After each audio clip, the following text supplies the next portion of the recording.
तेज बारिश है रोड तो बाहर समझ नहीं आना घर कोई नहीं आ रहा रोड पे पानी पानी है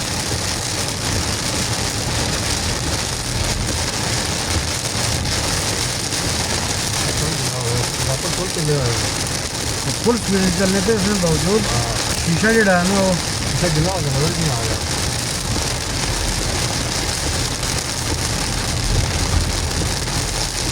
इधरों पानी चाना पे फैला है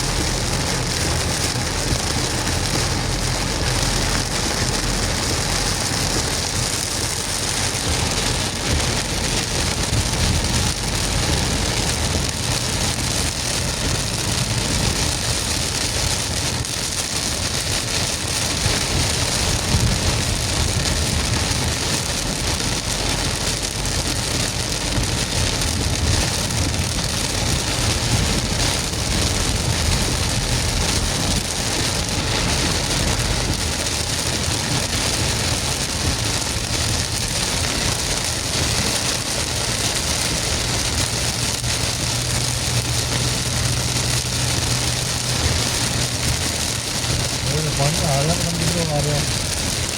सब बात है साइडा ब्रो साइडा में किधर से वादे यार ए आ गया ना ठीक है इसमें तो दहला तो आ रहा फ्रंट तो आ रहा जी तो आ गए थैंक्स भाई कर रहे हैं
पानी पत्नी को देखा हाँ समझ नहीं आ रही कि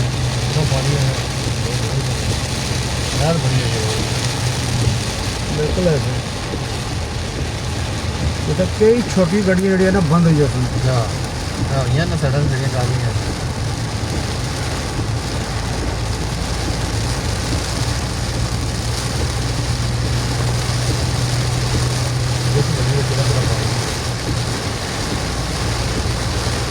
गेट बंद होता है